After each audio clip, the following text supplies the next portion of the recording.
These guys from a podcast called "This Podcast Is Making Me Thursday" want to talk to you, and I think and I said, you don't have to tell me what it's about. I said, if it's called "This Podcast Is Making Me Thirsty," you definitely don't need to tell me what it's about, and I'm going on. This is what I want to do. It's a Seinfeld podcast. It's called "This Podcast Is Making Me Thirsty." But I thought, this is what a podcast should be. I just did the Seinfeld guys pod the other day. I came up with these pretzels are making me thirsty. Oh, that one. Shout out. We've done it. I've done it. Have you did it? I've not gotten a chance to do it yet. I'm looking forward to it. It's so fun. They're so fun. When I don't know, it must have shown up in my feed, but I see these guys tweeting about Seinfeld. I'm like, oh, what's this? And I find it's a podcast called "This Podcast Is Making Me Thirsty." One of the most popular Seinfeld podcasts is "This Podcast Is Making Me Thirsty," co-hosted by Chris O'Hara and Tony Chulin. Welcome to "This Podcast Is Making Me Thirsty," the number one destination for Seinfeld fans. This is 2 Up and 2 Down. Here's our producer, Chris, to start us off. All right, Thirsty fans, welcome back to another episode of 2 Up and 2 Down. And today we're going to discuss season 9 episode, The Puerto Rican Day. So let's get it started. Started with Tony. What do you got? Puerto Rican Day Parade, the forgotten episode, I'm calling it. As I was looking back, it's one of those, obviously it went off syndication. This is the thing with this Puerto Rican Day. It kind of started that whole woke crap, right? It was like, they burned the flag. Everyone's up in arms. Prior to this, Seinfeld got away with anything and always could get away with anything. And I think this was the writing on the wall there. Fittingly, it was the last episode, obviously, before the finale. So I think that makes sense. It sort of ended before it got real bad as far as woke bullshit. So they had this episode. Everyone wrote. I'm not even going to. I don't even know who wrote it. There's like 15 writers on it. They threw everything they had, the kitchen sink. And my first up is one of the things they threw a bone to friend of the show, Mark Hirschfeld. Gets a little cameo. We had a great conversation with him. He's the man behind the all the great guest stars casting, obviously him and Lieberman, but Hirschfeld's really the driving force on casting. So they give him a little part there with Elaine making out under the stands. I guess it's an homage to a movie. Someone will put in the comments, you guys are talking about, it's from a movie. Yeah, we know it's from a movie. Great. We do this live. We do this on the fly. Yes, we do research, but we don't really care. That's the point we're trying to make here. We don't care what movie it's from. Oh, if it's from a movie, who gives a shit? It's terrible. Oh, help us. Great. I'm giving ups here, not downs. So I'm giving Hirschfeld the up. Love to see him in. I'm glad they threw him a bone. Him and Elaine get to make out a little bit. Then he says to her later on, "You want to make out again?" When they couldn't get back up the thing. Kind of got a chuckle out of him trying to, get some more out of Elaine. So that's my first up is Mark Hirschfeld. Getting a makeout scene with Elaine there, that's got to be an up. So yeah, thank you, Tony. Over to you, Chris. What's your first up? Wow, is Tony bringing it early today? I mean, incredible stuff. And he's right. We don't care. We know it's from some 1976 movie nobody cares about. But here we go. Puerto Rican Day, May 7th of 98. I think Tony mentioned second to last episode ever. What was it going up against that night? On ABC, Skate TV Champs. Okay. A lot of skating always happened to CBS, ABC. I love that. Skating seemed like a big thing in the 90s, but it's hasn't watched Tanya Harding Katarina stuff. Witt, the whole thing. CBS had, producer Chris is one of his favorite shows, Diagnosis Murder, of course. And Fox always had world's scariest police chases. So add that all up. I mean, like I said, they mailed it in. 38.8 million people watched the Puerto Rican Day. So unbelievable. All right, you're right. I loved Hirschfeld. He had the nice suit with the yellow tie. It really looked sharp. I give him credit there. Pushing each other. It was actually, I got a chuckle out of it. Maybe because they're friend of the show. Who knows? Whatever. But I'm going to go, again, which is interesting. No Larry David here. You mentioned the list of writers. And you would think in an episode like this, coming back from the Met game, something might fall through the cracks. The addition of Bob Murphy, his voice, nice touch. And they went back to him about 3 times, right? The Mets scored 2. What a comeback. I can't do it that well, but we all know Bob Murphy, 86 Mets. I mean, he is the voice of the Mets if you know anything about the Mets. So Bob Murphy being included in this, I felt it was a special nod to just New Yorkers and baseball fans across the globe. So I'm going to give Bob Murphy my first thumbs up. All right, yeah, thanks, Chris. So Tony, back to you. What do you got for your second up? That is a solid up.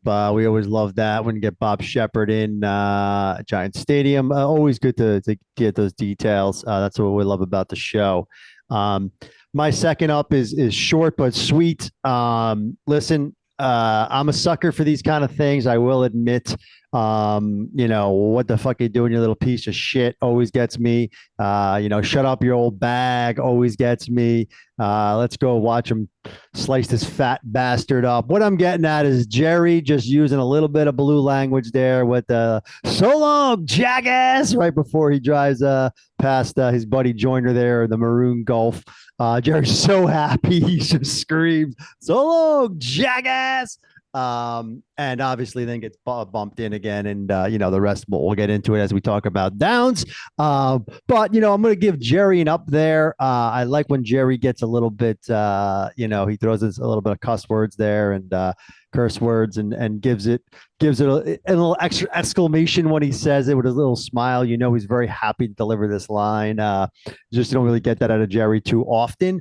When you do, I think it gives a little more oomph because of that. So I'm going to give Jerry my second up. So long, jackass. All right, nice little line there. So thanks, Tony. Chris, your second up. What do you got? Had that as well. And you mentioned Maroon Golf, Mario Joyner, of course, friend of Jerry, great comedian in his own right. He was also in, what was the other episode with the Harrison Ford Firestorm. So it's his second time back. But anyway, so I'm not going to give Mario Joyner the up. I could, but it seems a little cheap. But I'm going to kind of go along the same lines as Tony here.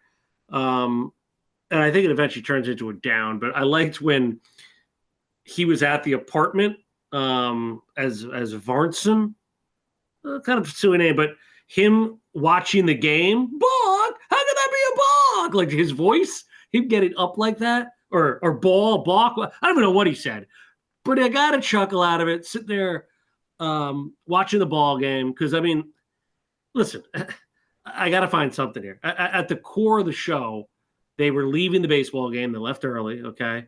And, Jerry's a big fan. He's listening on the radio. He's trying to get this wherever he can. So him acting like a little kid about, how could I be a ball? Got a chuckle. So... Again, the Varsen stuff, we'll get into it. They all get together. Believe me, it's going to be hard. It's going to be hard with downs here because there's so many kind of So we'll get to it. But I'm going to leave Jerry high screeching. I like when he screeches like that, and up. So we got two Jerry ups there, back to back. There you go. Jerry's got to watch his game. So, yeah, there you go. There's an up. All right, so that's it for the ups. Now we're coming to the downs. And, Tony, over to you. Start us with your first. Yeah, wow. We know it's hard to find ups when Harris given that and up because I get where he's coming from. There's a little bit there where it's good, but there's a lot there where it's bad. He does say balk. I think he says ball and balk. I think he does both. And the balk, who's calling a balk? You see a balk once every, twice a season or whatever like that. I didn't really like that part of it, but I did like his voice. Advantage Varsen though. Let's not. That wasn't. Come on now, Varsen, Petty, Packer, and fucking Vandelay. All right, there's so many downs here, like he said. You can go big, you can go small, you can just go down the line, like you said. We got a page of downs here. I'm going to go with kind of a more condensed one. I don't want to take a too broad of a thing here because there's so much there. I'm going to go with the Elaine in the cab and then getting out and walking bit. That's about as hacky as a bit there. That thing has been done to death. You talk about how many times we've seen, I can go faster than the traffic is going. She gets out, then she gets back in, the cab driver. What are we doing? Like, so bad, so below Seinfeld. That's a below Seinfeld joke. I'm sorry. Like, I can go faster than that, and gets out, and then the car goes faster and she's got to get back in. What are we doing? Of all the things, this episode is so bad. But I'm taking that one as a top because anything. Give me anything other than that. Of all the bad shit, you could have done something there with Elaine that could have been worth something, but no, they had to do that. And to me, it's just one of those jokes that's just so easy and so stupid and not funny. Like, I mean, they're stupid and funny, which I'll give pink hats every now and again. This wasn't even funny. I mean, just so dumb. And it was a good chunk. It was a good chunk of 2 or 3 times back and forth, back and forth. It wasn't just a quick thing. So yeah, I mean, right off the bat, that's gonna be my first down of a lot. So that's my first one. Yeah, I think you said it there when you called it a bit. That's what this episode felt like. Just a bunch of bits. None of them landed, and that's why you're going to see it reflect in the grades later on, probably. So, Chris, what's your first down? 100% agree. And you forgot to mention her yelling about the dog with the ears. Pull back your ear. Like, oh, God. I just wrote so dumb. That's what I wrote. All right. So, Elaine, I mean, here's another big chunk. I got to take it. He's got many chunks, but I got to go with the laser pointer stuff. I mean, it's a George laserium, Kramer said. Okay. George yelling in the theater. That's got to hurt. And then yelling at the laser guy or online, you're a prop comic. So George follows him out to the popcorn line during the movie. And it was like cringy, like those 2 girls. I like the 2 girls. And they're like, he's like he sits right by them. It was just like, I can't even. He's yelling. Sorry, and he leaves the theater. Forget about how bad the theater was. Okay, we might as well just keep going with this laser stuff. His faces, where he's like slapping the laser, it reminded me, of course, the Summer of George. Like, yes, a little bit of that, and then.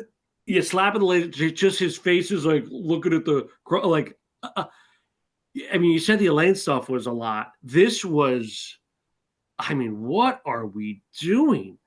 Like, I don't think if I showed my kids a laser going around, they'd laugh, and they expect adults, Key Nielsen ratings, adults 25-54 to laugh. Embarrassing. And then to end it with the laser stuff, let me just wrap up with this laser stuff. When he thinks he tracks down the laser and he's like hiding and goes behind the truck, and then he grabs it, breaks the pen, and ink is all over him. I mean, oh God! Even those big characters like are not memorable. Like, oh, that's funny. Like, awful. Could it be the worst George situation? Potentially. It's right. I mean, it's right there. But to Kramer adding to it, it's a George laserium. Could be the worst Kramer line of all time. So a lot there. Believe it, there's more George. You have at it. But the laser stuff for sure is an easy down. Yeah, absolutely a down there. I think we're all in agreement there. So, Tony, back to you. Give us your second down. Yeah, it's bottom 5. It probably is the worst. The thing about this episode is it's the least rewatched because it wasn't really on syndication. Plus, it's the second to last episode, so it's kind of forgotten. Having to sit through it again, it's down there. Bottom 5, George's of all time by far, if not the worst. Prop comic, where's the craft? I mean, the whole thing? Chris Schmidt hit it pretty well with the bits. I have a lot of my downs are just these bits. Like lines, just like little dumb quote lines that are supposed to be funny. Hey, amigo, you're paying attention. Not you, the guy in the amigo. What do we do? I mean, has to be the I mean, it's like trying to be like an airplane or a Naked Gun joke or something, but it's so bad. It doesn't even make it. It's just so bad. That's not my down, but it is maybe I just we're throwing a bunch out here. But listen, I'm going to take another kind of big chunk. You mentioned Bob Murphy. That might have been the highlight of that scene. But the whole talking about bits, they had to cram in every type of thing they could think of. Stare ahead. Look at me. You're going to need more than a hand. You got to worm your way. All that stuff. Try, the whole thing about the car stuff. You got to need more than a hand, George. You got to show a face. Hold on. Just the look at me line. Yeah. Look at me. I am man. I am man. Am you. I am. Yeah. That's from a movie too, I think. Whatever the hell, who cares? We don't care. It's so bad. It's so bad. And then Elaine gets out, been trying to leave the group for 10 years. That's supposed to be a funny inside joke, like last second of the last episode. That whole car ride, like, I give you Bob Murphy, but I mean, have they ever gone to a Met game before? I mean, they've gone to plenty of Yankee games. They're usually in the stadium. They're probably taking the subway. I mean, Jerry's driving to Queens in the car with all of them, and they're talking about George is all upset about the food he ate. I shouldn't have had the ice cream in my stomach, this and that. And then everything they tried to do about the being in traffic stuff to me was just so forced and so bad. I was like, we have these bits. Even one of the writers told us this. They tried to just throw every joke they ever had into this episode because it was like the last episode. So they were like, the stare ahead and look at me. I wrote that down. And you worm your way, just worm your way. Okay, a thank you wave is a good little bit you throw in one time, maybe in an episode. Like, I didn't get my thank you wave, which I think they may have done once in a previous episode. But either way, just terrible, that whole opening scene. And it's so glossy and weird, and the sound and the way it looks, that's the shit I don't like either. It doesn't look like the New York stuff from the old episodes, like the subway and the parking space. They show the outside shot of the set, clearly the set, and then they cut to like Fifth Avenue Real Parade and all the skyscrapers and shit. It looks so bad. I gave a lot of downs there, but it's really just around that first scene and just how bad everything was, how it looked, how it sounded, what they said, all of it. That's my second down. All right, thanks, Tony. Chris, over to you. Your second down. I know what can I say? There's a lot there. And with the line about that, I opened up with Elaine saying 9-0. We were getting shellacked. Shellacked. First off, you're an Oriole fan, so it's not we. Okay, number one. All right. You took a lot there. The George, Elaine, and I go, we'll get to it, great. But Cedric and Bob, I knew you were going there. I knew you were going. I had that written down too. You know what? I mean, it's a down, but right. I'm gonna go. Listen, it's a theme I always touch on, like the Vandelay, Pennypacker, and Varsen stuff. I mean, again, forcing them into a situation or a room like this. First off, how'd they even get in the apartment? It's not like in the suburbs where it says open house. It's very rare that maybe, but during a Puerto Rican Day parade, are you kidding me? The thousands of people would be rushing up the hallways here. And I don't know how they found each other. Pre-cell phone, like there was no communication. Them talking about that before. Well, it was accidental. That was what was supposed to be funny about it. They all found the apartment separately, and they all made it in there. Oh, okay, that's hilarious. I mean, that's what they were going.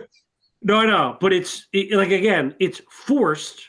Yeah, I get it, but it's forced. Like, yeah, just like they all found the closet and Elaine. Enough already. Enough. It's so dumb. I mean, Vandelay. I mean, God. You know what? Vandelay should have stayed. Vandelay should have stayed in season 3 and gone to bed. Enough bringing him back. Okay. Pennypacker. I know Pink Cats love Pennypacker. The bathroom, like just go to the bathroom. I mean, for the love of God, Kramer could have went in any bar, on Fifth Avenue. There, not many bars on Fifth Avenue, but whatever, wherever they were. And then George, and then who's watching the plants? I mean, so dumb that I'd rather give that a down than Cedric and Bob. So there you go. Let's get to these grades. Yeah. I mean, I was going to say, I haven't watched this episode. I remember the first time I watched the episode live, and I thought it was terrible. Then it was like 20 years since I watched it again, and it was still, I'm like, it's still terrible. And I don't even think they even put it on air any longer, to be honest. But anyway, Tony, over to you. What's your grade here? Give it to us. Yeah, I mean, they just mailed it in. It was clear. I wrote that down. Another callback to the Sacramento callback in the first scene that I mentioned as well. The mooning I forgot to mention of that first scene too, which is terrible when they moon out the window. Kramer with the leave the car, get the deductible conversation, basically stealing off the write-off conversation from an earlier episode. Kramer's going on about you paid your deductible already and scam your. I actually wrote that as an up, which is crazy because it was so bad. But the one thing I will say, as we were knocking the whole episode and everything about Varsen, I agree with the Varsen Pennypacker stuff. I like the premise of going to an open house to use a bathroom, like as a thing one time, whatever, but turned into whatever. Like you said, you could have went anywhere to the bathroom. Anyway, we've gone over this episode. There's really no ups to be found, and the downs are terrible. It's bottom 5 George, bottom 5 Elaine, and then you got nothing from Jerry and Kramer at all that's redeeming. Bringing back Cedric and Benson, whatever those names are, terrible. I mean, it's an F, obviously. The Puerto Rican Day Parade's an F. If you can go lower, you can go lower. I mean, it's the forgotten episode for a reason. It went off syndication because of the burning of the flag bullshit. But I really think they were just like, this episode's so bad, we don't want to show the light of day. Talk about, I mean, can you imagine if they did another season, if this is what they came up with for their last episode before the finale? Imagine if there was like a season 10. What were we in for? I mean, that's scary if this is the route they were heading. Thank God Jerry must have saw the writing on the wall. I mean, they already knew they were gone before it was shot, obviously. But they were out of ideas. 20-something episodes a season. This was terrible. Clean F. I don't think F- is a real thing. So just F is what this is. Yeah. You're talking about Cedric and Bob there, not Benson, but we know who Benson was the running back. That's right. I knew I had something in my head about Cedric Benson. All right. Anyway. All right. So Chris, give us your wrap up and your final grade here. Yeah, Cedric Benson, Texas. There you go. All right. Yeah, and you a great point. I mean, imagine there was season 10, but it's funny. Jerry, he'll stand by it. We were number 1 in the ratings. We went out on top. I don't know about that one. You'll hear from Larry Charles. He didn't think so either. So here we go. And by the way, you forgot about this. The ending. Did you remember the ending? The cars in the sidewalk. They're like shaking it or something, right? Or there's another thing after. Well, they that. were shaking it before it ended up in the sidewalk. Yeah, they were in shaking the stairwell like, of an apartment building. No, I didn't get that far. I stopped when we looked out the window and saw them shaking it. And then it ends. They put a nice bow on it with Elaine walking by. She has like garbage all over her hair, and then they walk away. And Kramer says, "Oh, great, terrible ending." Just they put a bow on an F. To your point, you can't get lower. It's the bottom of the barrel. I still can't believe 38.8 million people tuned into this. It's incredible. Now, again, imagine that. You're like, oh, man, one of the greatest shows ever is ending. Let's hey, Mom, hey, Dad, let's watch the second to last episode. It's really about New York. Puerto Rican. I mean, the Puerto Rican had nothing to do with anything. One bit joke on the Amigo thing. It's just so bad. And it must have disappointed a lot of those 38 million people, to be honest. But again, promoted a week later, the finale happened, and we all know. But clean F for the Puerto Rican parade. It was as bad as I remember. Yeah, I mean, when we started doing 2-ups, this was the first episode that popped in my mind that might actually deserve an F, and because I found 0 ups in this one, so I agree with you guys. But yeah, that wraps up the Puerto Rican Day Parade episode, and I hope you guys tune us in for the next one, and please leave a comment. Let us know if you do find it to be an F or what you find redeeming about the episode. So thanks, and see you around. See you around. That's a new one. You guys were hearing me okay, right? Changing it up.